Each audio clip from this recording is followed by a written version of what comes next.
going to ask the Leader of the Opposition once again to just withdraw that comment. When will we put an end to this wacko policy by this wacko Prime Minister? No. We're able to make sure that Canada and the United States together were creating good jobs and economic growth on both sides of the border. Can you spot the moment Trudeau realizes he's in trouble? As Poilievre launches into his blistering critique, watch closely for the subtle changes in the Prime Minister's body language. It's a masterclass in political confrontation. But don't just take our word for it. We challenge you to count how many times Trudeau looks away or fidgets as Poilievre exposes the failures of Liberal policies. The results might surprise you, and they certainly infuriated Jagmeet Singh. As the debate heated up, Trudeau tried to flip the script on Poilievre. He accused the Conservative leader of neglecting crucial security briefings, claiming Poilievre refuses to take the necessary briefings that our security agencies are offering him to understand the threats to Canada. Trudeau thought he had found a weak spot, attempting to paint Poilievre as irresponsible and unfit for leadership. But Trudeau's attack backfired spectacularly. Poilievre, known for his sharp rebuttals, fired back with a vengeance.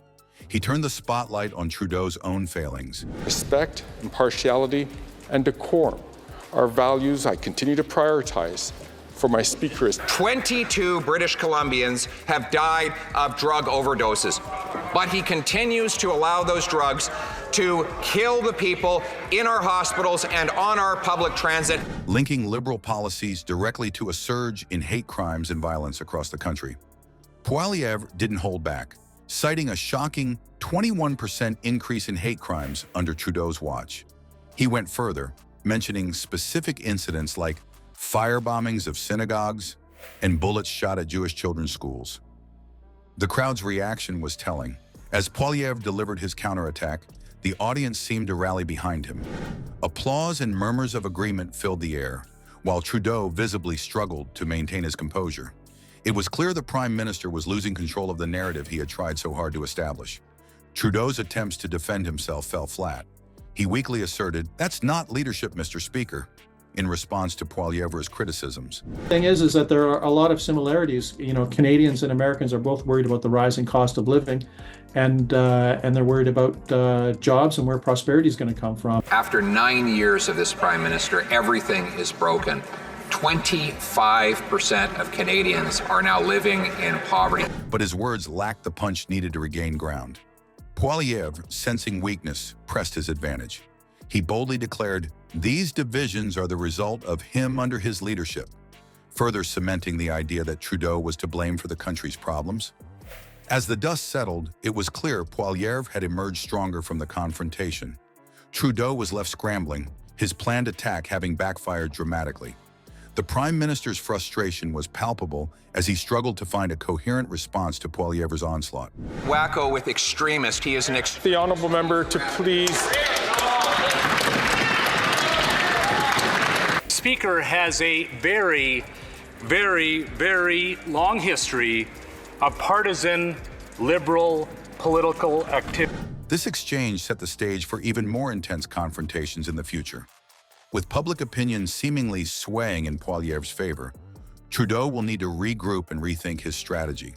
The Conservative leader has proven himself a formidable opponent, capable of turning even the most carefully planned attacks back on his accusers.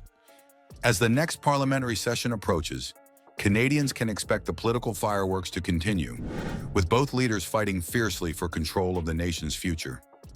The political fireworks were far from over. Just when Trudeau thought he'd weathered the storm, Poilievre unleashed a verbal bomb that left the Prime Minister reeling.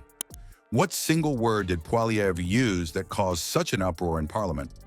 We successfully renegotiated NAFTA and protected Canadian jobs, protected steel workers and aluminum workers, protected our supply managed sectors and agricultural workers. He wants to impose a tariff on his own companies, a 61-cent a litre carbon tax. As tension built in the chamber, Poilievre prepared to launch his most scathing attack yet on Liberal policies. The opposition leader rose to speak, his eyes locked on Trudeau. Without hesitation, Poilievre dropped a bombshell, branding the Prime Minister's policies as wacko. The word echoed through the room, sending shockwaves through the assembled MPs. Trudeau visibly flinched at the accusation, his composure cracking under the weight of Poilievre's words. The Prime Minister shifted uncomfortably in his seat, struggling to maintain his usual calm demeanor. Standing Order 11, I order you to withdraw from the House and from any participation by video conference for the remainder of this day's sitting. Where there's a 0% carbon tax south of the border. Why does he want to create an avalanche of Canadian businesses, jobs, and paychecks leaving for America? It was clear that Poilievre's blunt language had struck a nerve. But Poilievre wasn't done. He quickly linked these wacko policies to Canada's economic decline, painting a stark picture of the country's financial situation under Trudeau's leadership. Poilievre pointed out a shocking statistic. American workers now make almost $20,000 more than their Canadian counterparts. This revelation sent murmurs of disbelief rippling through the audience. The reaction from those present was telling. As Poilievre continued his assault, heads nodded in agreement and whispers of support could be heard throughout the chamber. It was becoming increasingly clear that Poilievre's message was resonating with many Canadians who felt left behind by Trudeau's economic policies. So which wacko policy did Poilievre specifically blast Trudeau for? While he touched on several issues, Poilievre's harshest criticism was reserved for Trudeau's approach to drug policy and economic management. That I must add my voice and the voice of the official opposition to those who have asked for the Speaker to resign. It is important that we ask questions in the question period to make government accountable. He argued that these policies were directly responsible for the growing gap between Canadian and American workers.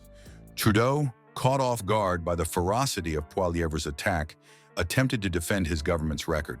But his words fell flat, lacking the conviction needed to counter Poilievre's accusations. Instead of addressing the economic concerns raised, Trudeau tried to deflect by accusing Poilievre of shamefully flirting with white nationalists. This attempt at distraction only served to highlight Trudeau's inability to effectively respond to the criticism of his policies. As the dust settled on this explosive exchange, it was clear that Poilievre had solidified his position as a formidable opponent. Partiality and decorum are values I continue to prioritize for my Speaker. Speaker, as has been stated, needs to be neutral, and the position of Speaker needs to be well respected. His willingness to use provocative language like wacko had shifted the public discourse, forcing a more critical examination of Liberal policies. The Speaker of the House was forced to intervene multiple times due to the heated nature of the debate, underlining the intensity of the confrontation. As the dust settles on this explosive parliamentary session, Poilievre's relentless attacks have left Trudeau's leadership hanging by a thread.